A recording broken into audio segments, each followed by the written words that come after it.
Բարի երեկո հարգելի հետևորդներ, եթերում ABC Newsroom-ն է, ես Աննա Սարգսյանն եմ։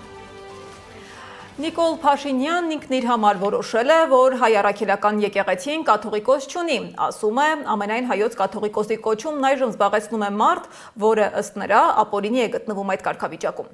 Բայց ի տարբերություն հայ առաքելական եկեղեցու առաջնորդի վերաբերյալ Փաշինյանի խոսույթի, նրա բառապաշարը զգալիորեն փոխվում է, երբ խոսում է Իլհամ Ալիևի մասին։ Հայաստանի վարչապետը մեղմ ձևակերպմամբ է պարզաբանում Ալիևի խոսքերը, ասում է Ադրբեջանի նախագահն իր վերջին ելույթում չի ասել, թե Սևան չկա, այլ կա Գյոյչա։ Նա ընդամենը հայտարարել է, որ ցարական Ռուսաստանի քարտեզներով Սևան չկա, այլ կա Գյոյչա։ Փաշինյանի ելույթին հետևել է Սեդա Մակարյանը։ Կառավարության շենքի միջանցք, լրագրողներ ու բազում հարցեր Նիկոլ Փաշինյանը պատասխանել է լրագրողների հարցերին իրեն բնորոշ սուր որակումներով։ Սկսել է եկեղեցուց անդրադարձել հեծին, հայ-ադրբեջանական հարաբերություններին, ավարտել հայկական բնակավայրերի ադրբեջանական անվանումներով։ Ռուսաստանի եւ Նախիջևանի հայոց թեմի առաջնորդ Եզրաս arczepiskopos Ներսիսյանին այս անգամ Փաշինյանը գործակալ է որակել, պնդել է, թե ապացույցներ կան։ Կարծում եմ, որ այն փաստաթղթերը, որ հրապարակված են, ակնհայտ է դարձնում, որ խորհրդային միության ժամանակներից այո նա հավաքագրվել է որպես պակ գործակալ։ Անդրադառնալով եկեղեցու ներսում կատարվող իր հայտարարությունների ինֆորմացիոն հիմքին պնդել է դրանք բազմազան են։ Փաշինյանի համար ինֆորմացիոն ամենահավաստի հիմքը ժողովուրդն է, հետո ԱԱԾ-ն։ Իսկ եկեղեցու ներքին կյանքի մասին ինֆորմացիան իր պնդմամբ ստանում է ԱԱԾ-ից։ Ինֆորմացիոն հիմքերը բազմազան են, ամենահավաստի ինֆորմացիոն հիմքը Հայաստանի Հանրապետության այն քաղաքացիներն են, ովքեր առնչվում են, գիտեն այդ թեմաների մասին եւ ցավոք որոշակի շրջանակների հետ շփվելիս ավելի շատ նման ինֆորմացիաների հետ են առնչվում մարդիկ, քան հոգեվոր եւ դա է այն խնդրեմը, որը մենք համարում ենք այլևս անհանդուրժելի։ Հովանավանքից քաղաքացուն բերանը փակելով հեռացնելու դեպքն էլ Փաշինյանը պարզաբանել։ Պարզվում է ոչ թե այդ քաղաքացու ազատ խոսքն էին սահմանափակում, այլ նրա անվտանգությունն ապահովելու նպատակով էր ՊՊՑ աշխատակիցը բռնությամբ հեռացնում բանկից։ Ես պետական պահպանության ծառայությունից բացատրություններ եմ խնդրել եւ նրանք ասել են, որ որոշում է կայացվել այդ թվում այդ քաղաքացու անվտանգությունը ապահովելու նկատառումով, որովհետեւ նրա պահվածքը մարդկանց շրջանում որոշակի ագրեսիվություն կարող էր առաջացնել եւ դրա համար այդ որոշումը կայացվել։ Փաշինյանը զարմացավ, որ լրագրողները թիրախ են դարձել հարցին, թե հնարավոր է նաեւ նրանց էլ կալանավոր են լրացնելու համար։ Փաշինյանը պատասխանեց, թե լրագրողների դեմ ոչ մի գործողություն չի նկատել։ Ես սովոր չեմ մեկնաբանել իրավիճակներ, որից տեղյակ չեմ, ինչ որ դուք ասում եք լրագրողներին թիրախավորելու մասին։ Առաջին անգամ եմ լսում դրա մասին, չեմ կարող ոչ մի բան ասել, ամեն դեպս եթե առիթ լինի, ոչ թե առիթ լինի, կհետաքրքրվեմ, թե ինչի մասին է խոսքը։ Եթե կոնկրետ ելույթներ նկատի ունեք, խնդրում եմ փոխանցեք, որպեսզի ես ավելի կոնկրետ իմանամ ինչի մասին է։ Անդրադառնալով հեծին Փաշինյանը նշեց, որ դրա ճակատագիրը կախված է արժեքից, եթե հոսանքի գինը տրամաբանական լինի, հարցը կքննարկեն։ Կախված է հանրային ծառայությունների կարգավորող հանձնաժողովի կայացրած որոշումներից, որովհետև այդ որոշումը ինչ որ մի բովանդակություն է ունենալու, որը կամ հնարավոր է դարձնելու կամ անհնար է դարձնելու մեր մտածած սցենարները կամ մեր մտածած սցենարների վրա որոշակի ազդեցություն է ունենալու, մենք կքննարկենք, այսինքն նախ սպասենք տեսնենք հանրային ծառայությունները կարգավորող հանձնաժողովը ինչ է որոշում, դրանից հետո կոնկրետացնենք։ Շարունակությունը, եթե ելնենք այն կանխավարկածից, որ հնարավոր է դառնալու հարցածագելու ինչքան է գինը, գնից է կախված։ Փաշինյանը հայտնեց նաև, որ Ադրբեջանից միայն ցորեն չէ, որ Հայաստան է գալու այլ ապրանքներ բերելու հայտեր են ներկայացվել։ Ես գիտեմ, որ հայտեր են գեներացվում եւ ըստ էության ստացվում է, որ խոսքերը սկսում են վերադասավորվել եւ Ադրբեջանով Հայաստան հասնելու համար եւ մինչդեռ Ղազախստանի ի սկզբանե նախատեսված շարժակազմը դեռ տեղ չի հասել, այսինքն մինչև հիմնական առիթ հանդիսացած շարժակազմը տեղ հասնի, դրանից առաջ ենթադրում եմ, որ գուցե թե էլի շարժակազմեր լինել, նկատի ունեմ իրավիճակը անդադ փոխվում է, որովհետև նորանոր հայտեր են առաջանում։ Կրկին անդրադառնալով հայկական բնակավայրերին ադրբեջանական անվանումներ տալուն Փաշինյանն արձագանքեց։ Հետո ինչ, շատ բնակավայրեր էլ առաջ այլ անվանումներ են ունեցել։ Ինչու՞ միայն ցարական, դրանից առաջ սուլթանական, դրանից առաջ շահական, դրանից առաջ խանական, դրանից առաջ խալիֆայական։ Այդ քարտեզներում ոչ Հայաստան կա, այսինքն Հայաստան կա, ոչ Հայաստանի Հանրապետություն կա, ոչ էլ Ադրբեջանի Հանրապետություն։ Իսկ մինչ Փաշինյանն այսպիսի հայտարարություններ էր անում, կառավարության շենքի դիմաց երիտասարդներ էին հավաքվել սովորեցնելու Փաշինյանին, թե ինչպես պիտի պատասխանեն Ալիևին, երբ վերջինս հայկական բնակավայրերն անվանում է ադրբեջանական։ Իհարկե մենք հասկանում ենք, որ գուցե հայկական կողմի բանակցողները այդքան էլ հայամետ չեն, հայանպաստ չեն, իրենց առաջ դրված խնդիրները ընդհանրապես հայ ու հայկական շահերի հետ կապ չունեն։ Դրա համար մենք եկել ենք օրինակներով, գուցե ուղղակի չեն կարողանում։ Ես ենթադրում եմ, որ պետք է մտնեինք Facebook եւ Ռուբեն Ռուբինյանը շտապել էր ստանձնել Ալիևի փաստաբանի դեր։ Սադամ Ակատյան, Նոնա Գևորգյան, ABC Media։ Մինչ Փաշինյանը շարունակում է անհարգալից խոսել եկեղեցու եւ եկեղեցականների նկատմամբ, հետաքրքիր փաստեր են պարզվել կարգալույց Ստեփան Ասատրյանի վերաբերյալ, որը հենց Փաշինյանի հովանավորության ներքո է այժմ գործում։ Մի ամբողջ հակադրությունների շարք է ջրի երես հանել ABC Մեդիան։ Պարզվում է, նախկին տերարամը 2021-ին մասնակցել ընդդիմության ցույցերին, գրառումներ արել Նիկոլ Փաշինյանի դեմ եւ շատ լավ վերաբերմունք ունեցել հայ-առաքելական եկեղեցու նկատմամբ։ Ու մի օր հայտնվում է հանրային հեռուստաընկերության եթերում, պատմում, թե իրեն պարտադրել են մասնակցել ցույցերի, դառնում հոգևորականների ձերբակալությունների պատճառ ու այդտեղից է սկսվում է նրա հակաեկեղեցական գործունեությունը։ Սակայն ոչ վաղ անցյալում Ստեփան Ասատրյանը ոչ միայն աջակցում էր հայ-առաքելական եկեղեցուն, վեհապար հայրապետին, այլև բավականին ընդգծված կեցվածք ուներ իշխող ուժի նկատմամբ։ Մեր ձեռքի տակ են հայտնվել Ասատրյանի նախորդ մի քանի տարիների գրառումները, որոնք այսօր արդեն չեք գտնի կարգալույց հոգևորականի էջում։ Այդ գրառումների լուսանկարները կարող եք գտնել նաև մեր կայքում։ Իդեպ քիչ առաջ հայտարարվեց, որ վեհապարի որոշմամբ կարգալույծ է հռչակվել Տավուշի թեմի հոգևոր սպասավոր Տեր Տարոն Քահանա Հունանյանը։ Շարունակելով հայ-առաքելական եկեղեցու շուրջ ստեղծված լարված թեմաները, այսօր կայացել է Բագրատ Սրբազանի եւ նրա հետ միասին կալանավորված քաղբանտարկյալների գործով դատական նիստը։ Փաստաբան Արեն Վարդեվանյանի փոխանցմամբ դատարանը մերժել է Արթուր Սարգսյանի խափանման միջոցը փոխելու պահանջը, այն դեպքում, երբ նրա 85-ամյա հայրը գտնվում է հիվանդանոցում։ Միևնույն ժամանակ Ռուսաստանի եւ Նոր Նախիջևանի հայոց թեմը հանդես է եկել հայտարարությամբ կոչ անելով պահպանել հոգևոր եւ ազգային արժեքների միասնականությունը եւ պաշտպանությունը։ Թեմի հոգևորականությունը խստորեն դատապարտում է Հայաստանի իշխանության հակասահմանադրական, եկեղեցազավթողական եւ հակաեկեղեցական գիծը։ Պետական գործիչների կողմից անպարկեշտ եւ անթույլատրելի բառապաշարով, նաեւ կեղծ ու զրպարտչական տեղեկատվության տարածմամբ ուղեկցվող այս ապազգային արշավը թունավորում է հասարակական գիտակցությունը, թուլացնում ազգային միասնությունը, երկբառակությունն ու թշնամանք սերմանում, ինչը հայրենիքի համար խիստ վտանգավոր է եւ կործանարար։ Կոչ ենք անում մեր եկեղեցու հավատավոր զավակներին լինել զգոն, չտրվել իշխանության սադրանքներին եւ չառաջնորդվել հանրային տիրույթում տարածվող վնասակար ստերով, քանի որ այն նողկալի է եւ ատելի է Աստծո համար։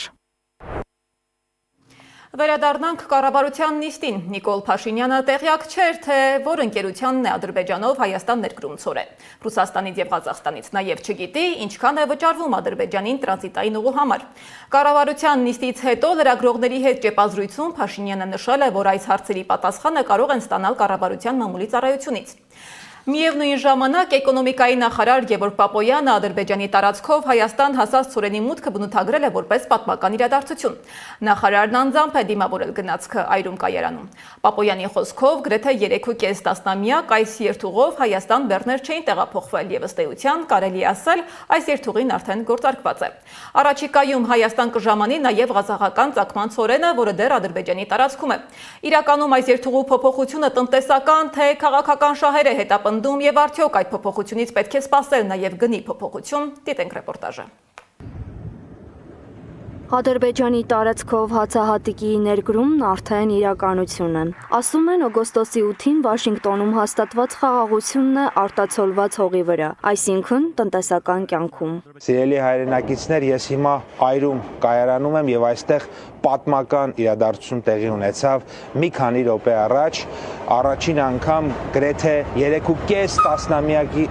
ընդմիջումից հետո երկաթուղային ճանապարհով Ադրբեջանի տարածքով Հայաստան եկավ բեռ, մասնավորապես 15 վագոն բեռ։ Եվս 1000 տոննա այս անգամ ղազախական ծագման ցորենն արդեն Ադրբեջանի տարածքում է, Հայաստանի ճանապարհին։ Մինչ ոգևորիչ գրառումներով խաղաղության օրակարգն է հաստատվում, քաղաքացիները հետաքրքրված են։ Գնիչեցում կլինի, թե ոչ։ Էկոնոմիկայի նախարար Գևորգ Պապոյանի ներկայացմամբ Հայաստանի Հանրապետության տնտեսության ապագան խոստումնալից է։ Ես հուսով եմ, որ այսօր Հայաստան ցորեն կներմուծի միայն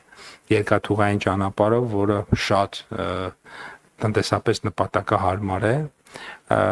ընդ որում եւ Ղազախստանից եւ Ռուսաստանից եւ էապես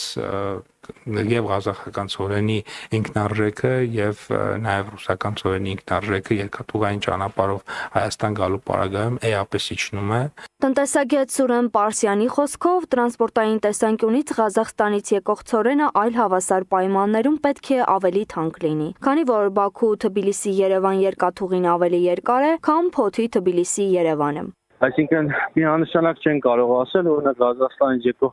ցորենը անհամեմատ էժան կգա, քանի որ երկաթուղին ավելի երկար է պարագայում։ Բայց Ռուսաստանից եկող ցորենը Ադրբեջանի տարածքով կարող է ավելի էժան գա։ Հաշվի առնելով են, որ այս դեպքում օրինակ նավի պարոմը չի օգտագործվի եւ երկաթուղին այսպես Ռուսաստանից կարող է այսպես բեռնափոխադրում կազմակերպել Ադրբեջան, Վրաստան, Հայաստան։ Իսկ Հայաստան խմբակցության պատգամավոր տնտեսագետ Թադևոս Ավետիսյանը վստահ չէ, որ այս փոփոխությունները էականորեն ազդելու են Հայաստան ներմուծվող ցորենի գնի վրա, քանի որ իշխանությունը պետք է ներկայացնի, թե տրանսպորտային ծախսերի ինչպիսի նվազում է արձանագրվում 1 տոննայի հաշվով, բայց կարևոր հանգամանք է պետք հաշվի առնել։ Ընդհանուր առմամբ, որպես այլընտրանքային ճանապարհ եւ լոգիստիկ հնարավորություն, դա դրական է, բայց մենք նաև չպետք է մոռանանք, թե դրա համար ինչ աշխարհաքաղաքական գին է վճարվում եւ երկրորդը, թե այսպես կուլիսների հետևում եւ թաքուն կերպով ինչ պայմանավորվածություններ կան եւ վերջո ինչի դիմաց է այս կատարում։ Նույն հանգամանքը մեկ այլ կերպ ընդգծում է տնտեսագետ Սուրեն Պարսյանը։ Հետևաբար այսպես այս բեռնափոխադրումները, որ կատարվում է վերջի շրջանում, ավելի շատ այսպես քաղաքական է, քան տնտեսական։ Քաղաքական նրանք ուզում են ցույց տալ, որ Ադրբեջանի տարածքով բեռներ փոխադրելը հնարավոր է եւ դրանով փորձում են ազդակ փոխանցել մեր հանրությանը, այսինքն ներքին սպառման, որ անվտանգությունը ավելի է ամրապնդվել, խաղաղության օրակարգը ավելի է ուժեղացել, սա է, այսինքն իրենք ավելի շատ քաղաքական ազդակներ են փոխանցում, քան տնտեսական։ Համենայն դեպս էկոնոմիկայի նախարարը եւ քաղաքական եւ տնտեսական առումներով դեռ չի բացում բոլոր փակագծերը։ Թույլ տվեք, այսպես ասած, ինտրիգը մի քիչ պահել, առաջիկա օրերին մենք համապատասխան հայտարարություններ եւ միջոցառումներ դուք տեսնեք։ Այն, որ Հայաստանը ցորենի ինքնաբավության խնդիր ունի եւ շուրջ 70%-ը ապահովվում է ներկրմամբ, գաղտնիք չէ։ Այլընտրանքային ճանապարհները բաց են իդեմս Ադրբեջանի։ Ինքնարժեքի իջեցման հարցը դեռ օդում։ Սակայն քաղաքացիներին շարունակում է հետաքրքրել նույն հարցը՝ կեժանանա արդյոք հացահմթերքը։ Հետաքրքրականն այն է, որ էկոնոմիկայի նախարար Գևորգ Պապոյանը եւ ազգային ժողովի փոխնախագահ Ռուբեն Ռուբինյանը բառ առ բառ նույն տեքստով են պատասխանում համանման հարցերով մեկնաբանություններին։ Այս պահին էկրանին տեսնում եք Պապոյանի եւ Ռուբինյանի պատասխանը քաղաքացիներին։ Սա ինքնարժեքի իջեցման գործոն է, բայց գնի վրա այլ գործոններ էլ կարող են ազդել։ Մի փոքր ժամանակ է պետք անցնի, որ ավելի հստակ հասկանանք։ Տպավորություն է, թե տվյալ պատասխանը հատուկ մշակել են նման հարցերի համար, ուղղակի պետք է պատճենել եւ վերջ։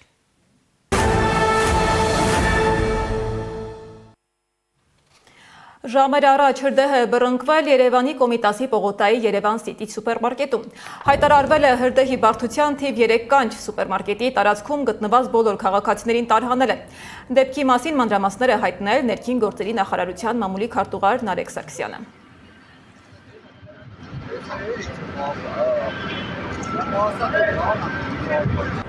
11:08-ին է եղել ահազանգը, որ նշված առևտրի կենտրոնի սննդի կետում է բռնկվել հրդեհ, անմիջապես դեպքի վայր են ժամանել փրկար ծառայության մարտական հաշվարկներ, բիս 1 կանչով, այս պահին հայտարարվել է հրդեհի բարդության թիվ 3 կանչ, այս պահին աշխատում են այստեղ հրդեհաշիժման աշխատանքների ներգրաված են 14 մարտական հաշվարկ, հրդեհաշիժման աշխատանքները ինչպես տեսակ ղեկավարում է փրկար ծառայության տնօրենը, այդ պահին քաղաքացիները տարհանվել են, մինչ հրշեջ փրկարարների ժամանելը արդեն սկսել է տարհանումը եւ այս պահի դրությամբ կարող եմ ասել, որ տուժածների վերաբերյալ դեռ տեղեկություններ չունեն։ Գործընկերոջս հետ զրույցում ՆԳՆ մամուլի քարտուղարը նաև նշել է, որ այս պահին հրդեհի առաջացման պատճառների վերաբերյալ հստակ տեղեկություն չկա, բայց թե ինչու են հրդեհի վայրից ոստիկանները բերման ենթարկել մի քաղաքացու, պարզաբանել է Սարգսյանը։ Քաղաքացի եղել ոչ ադեկվատ վարքագիծ է դրսևորել, ինքը ուղղակի տարածքից հեռացվել է։ Ինքը ներկայացվել է տարածքից հեռանալ։ Ոչ ադեկվատ վարքագիծ է ինքը դրսևորել, ուղղակի տարածքից հեռացվել է, ինքը բերման չի ենթարկվել, չի ձեռնարկվել։ Տարածքից հեռացվել է, ձերբակալված, ձեր նշած բերման ենթարկված քաղաքացի չկա, տարածքից հեռացված։ Հրդեհ է բռնկվել նաև Թումանյան շաուրմա սննդի կետում, ներքին գործերի նախարարությունից հայտնում են, որ հրդեհը մեկուսացվել է ժամը 11-ին, մարվել ժամը 12-ին։ Քննչական կոմիտեն նաև հայտնում է, որ օտարազգի 2 քաղաքացի ապօրինի հատել են Հայաստանի Հանրապետության պետական սահմանը եւ իրացնելու նպատակով մաքսանենկությամբ մեր երկիր են տեղափոխել շուրջ 7.5 կիլոգրամ մարիխուանա տեսակի թմրամիջոց։ Նշված անձանց ձերբակալել են, հետո կալանավորել։ Քրեական վարույթի նախաքննությունը շարունակվում է։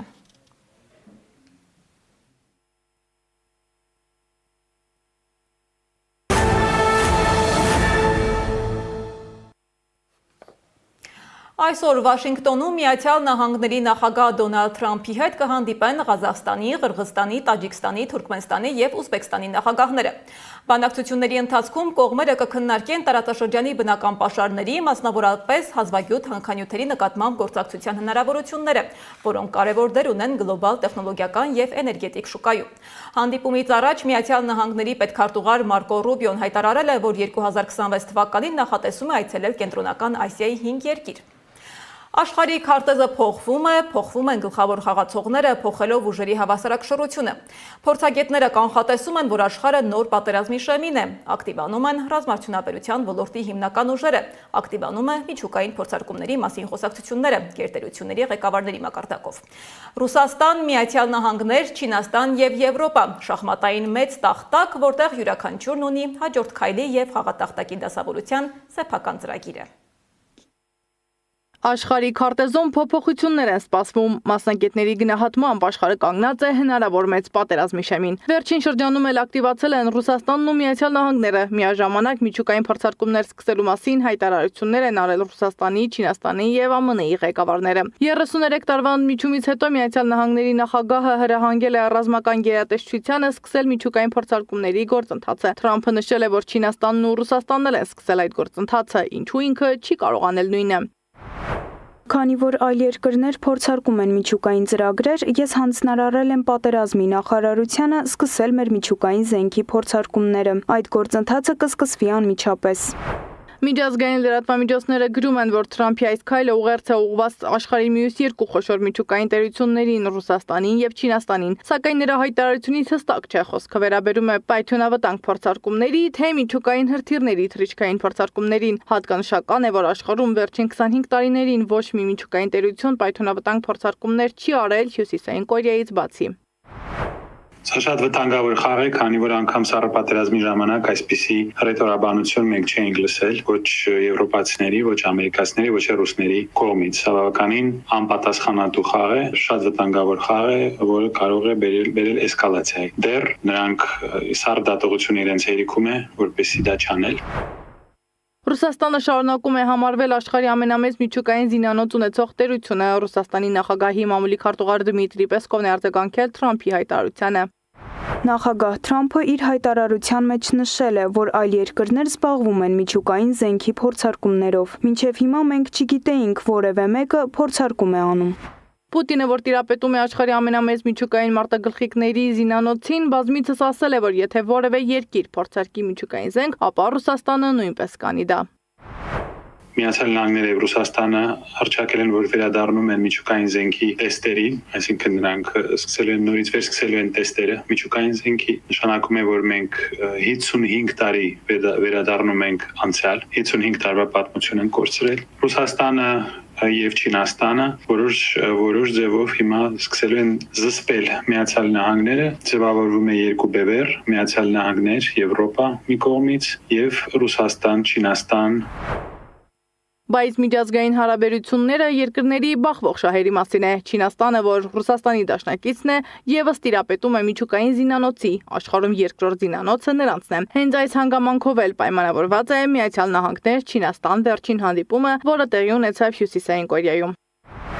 Այնպես որ այս պետությունները նախ եւ առաջ մրցակիցներ են եւ բնական է որ նաեւ ինչ-որ ուղղություններով համագործակցում են վերջի ամենախոշոր առևտրային գործընկերներն են նարդ վերջին տարիների ընթացքում Չինաստանը դարձել է ամենախոշոր առևտրային գործընկերներից մեկը Միացյալ Նահանգների համար Ռուսաստանի համար այնպես որ կա շատ մեծ մրցակցություն բայց կա նաեւ շատ մեծ համագործակցություն եւ փոխգործակցություն ամենատարբեր ոլորտներում Թրամփը հանդիպումը որակել է հրաշալի, նշելով, որ կողմերը փորձել են մեղմել առևտրային լարվածությունը։ Մասնագետները նկատում են Չինաստանի կիրառած տնտեսական հակասանկցիաները տվել են իրենց արդյունքը։ Պեկինը խոստացել է թույլատնել հազվագյուտ մետաղների արտահանման վերահսկողությունը։ Սակայն այս տնտեսական քայլերի հետևում փորձագետների համոզմամբ հստակ քաղաքական հաշվարկներ են թաքնված։ Բարդ է տես միանշանակ գնահատական տալ, որտեղ այդ պետությունները բացի համագործակցություն, մրցակցում են ամենատարբեր ոլորտներում եւ տնտեսական մրցակցությունը տեղի ունենում նաեւ մասնավորապես Միացյալ Նահանգների եւ Չինաստանի մեջ եւ քաղաքական ազդեցության մրցակցություն կա ակնհայտ երևում է որ Միացյալ Նահանգները անհանգստացած են Չինաստանի հաջող քաղաքական եւ տնտեսական հզորությամբ Մասնագետները կանխատեսում են աշխարհը նոր բևեռացման փուլում է։ Եվրոպան փորձում է մեկուսացնել Ռուսաստանին, մինչդեռ Միացյալ Նահանգները հասկանում է, որ չի կարող անտեսել ոչ Մոսկվային, ոչ էլ Պեկինին։ Այսպիսով Եվրոպան աստիճանաբար մնում է միայնակ Միացյալ Նահանգներ, Ռուսաստան, Չինաստան գլոբալ եռյակի դիմաց։ Սեդամ Ակաջյան, Անրանիկ Մասուրյան, ABC Media։ Այս ժամի համար առանձնացրել էինք այսքանը, շարունակեք հետևել մեր հրապարակումներին, բայց չթողնելու համար ամենակարևոր ու թարմ լուրերը։ ABC լուրերի հաջորդ թողարկումը ժամը 21-ին է։